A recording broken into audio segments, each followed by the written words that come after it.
Thank you. If there ever was a topic that brings to attention the necessity of science, interaction of science with medicine policymakers, it's that of organ trafficking, organ transplants. The Academy has an intention to bring science towards solutions for well-being of individuals, and organ transplants indeed fulfills that role. Now, could I ask all of you in the room to focus upon this slide, because in the 15 minutes that we have to cover the topic of organ transplantation, these bullet points bring a comprehensive understanding of the state of the art of organ transplantation that one could derive departing from this Academy seminar. And it goes then to the following. Organ transplantation is life-saving. It's cost-effective for organ failure. But the reality, there is an insufficient supply of transplantable organs worldwide to address the need of those experiencing organ failure, number one. Number two, stay with me just to read through these bullet points. It will give you a comprehensive assessment of the state of the art. The inadequate supply of organs has led to a desperation. Patients are going to obtain organs illegally and by unethical practices, victimizing the poor, who become the source, who's the source of these organs. The poor become that source in a variety of locations in the world. But the inadequate supply of organs is the basis, is the reason why patients take that desperate step. Number three, countries and regions have a responsibility to address the organ donation needs of its people in providing health in government that should be providing for the people of that country. And thus a national supply of transplantable organs by ethical and legal practices. And number four, both scientists and scientific policymakers, they must be engaged to develop a common understanding of death, to enable a sufficient supply of organs to be available from those who are dying.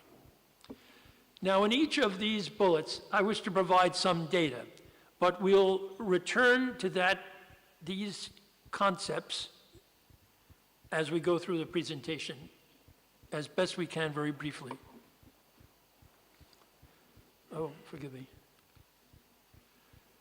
The data of transplantation estimated by the World Health Organization, you see by organ specificity the number of transplants that are being performed. 90,000 kidney, 30,000 liver, etc. About 140,000 transplants now being performed as of 2018. It's increasing each year. It only provides, however, 10% of the global needs. Another important point of the demographics, 40%, that's a mistake, it's 40%, 40% living kidney transplants, 20% living liver transplants. So 60% of the kidney transplants in the world are performed from deceased donors. 80% of the liver transplants are performed from deceased donors. But there's still a very large contingent of transplants from living donors for kidneys and for liver. And, oh gracious, it keeps going back.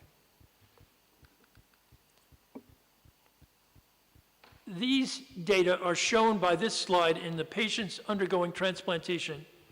The recipients of organs from deceased donors is in blue. The recipients of organs from living donors in red. And what becomes apparent for the nearly 100 countries with transplant services. The great variation in the world of countries with the opportunity of deceased donor transplantation and countries that only have the possibility of living donor transplants. And it's quite well illustrated in this next slide. Gracious, keeps going backwards. So there are some countries in the world where the red bar of living donor transplants, it's the only opportunity for transplantation. And so if one is in need of a heart or lung transplant, that possibility is restricted because there's no practice of deceased donor transplantation in that country. But it also becomes quite important for the country, if there's no deceased donation, then the burden of the supply of the organs goes to the living. And the complication rate, the difficulty for the living donor, for example, of a liver transplant is quite different than what might be any risk that's not by a deceased donor. The risk for a living donor liver transplant is that 1 in 3 will have a complication, that 3 in 1,000 may die. So not to have a program of deceased donation is quite consequential to a population of a country. And this slide is quite illustrative of some countries with no deceased donation, but other countries with a predominance of deceased donor transplantation being done. Why is that? Why should that be? It's a matter of governmental attention and providing resources for the well-being of their patient population. The World Health Assembly has contended with the issue to say that governments, jurisdictions, and national authorities must be providing the oversight and organization and coordination for donation and transplantation activities, with special attention to maximizing donation from deceased donors and protecting the health, the well-being of living donors with appropriate healthcare services and long-term follow-up. What happens to these individuals who have been a living donor? So that caution, that concern expressed by the World Health Assembly was very much realized by the experience of the world. In the Philippines, for example, in slums where thousands of individuals have sold a kidney. In China, where people were being executed.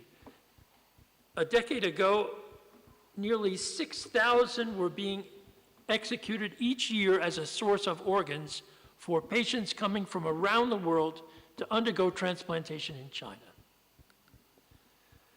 Wherein more recently, the migrants that are a result of the climate difficulty, right, that are trying to make their way to Europe, they become victimized in locations such as Egypt, or once they cross the Syrian border into Turkey. These reports in the media have been made evident that the doctors have been quite involved in an organ trade. Who are the source of these organs? The poor, those who have been victimized. So, yes, point 2. The inadequate supply of organs has led to a desperation. Patients go to locations such as India, Egypt, the Philippines, China, Mexico, to undergo organ transplantation in ways that are unethical and illegal. The Pope became very much involved with this problem by the Chancellor's interaction, that at the Academy there was a summit on organ trafficking and transplant tourism. And the world leaders of donation and transplantation were in this very room to contend with these problems of trafficking and tourism.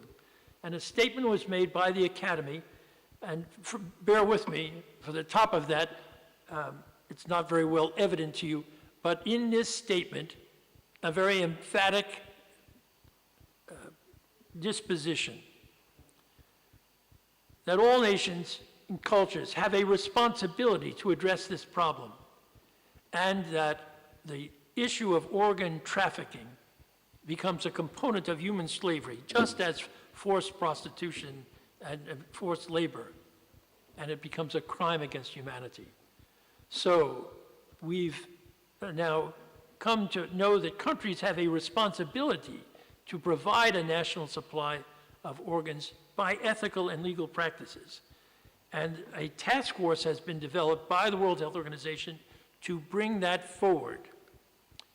A protocol of governmental action in developing a national strategy for achieving self-sufficiency in organ transplantation. And here is the essence of it. Each country must have legislation to define death that enables a recovery of organs, that there must be an agency that oversees the practice of donation and transplantation, certifying the centers and the programs and the transplant, the doctors, etc. The agencies that would administer the transfer of organs, the distribution of organs, laboratories, registries of donors. There is no satisfactory outcome data throughout the world as to the quality of performance of transplants that are being done, or the burden of disease that is necessitating organ transplantation. So the Pope has become very involved, the Academy has become very involved. Here we are explaining to Pope Francis that we're about to travel on his behalf in a variety of countries in the world, one of which was China.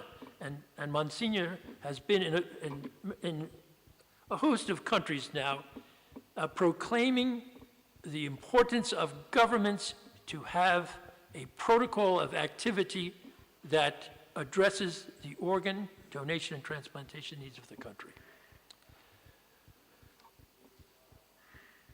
If we are to have enough organs, we must expand greatly the opportunity of organs recovered from those who have died. And the science and the policymakers must be engaged to develop a common understanding of death to enable that practice. There's an ethical axiom in transplantation that we must adhere to the dead donor rule, that the retrieval of organs for transplantation should not cause the death of a donor.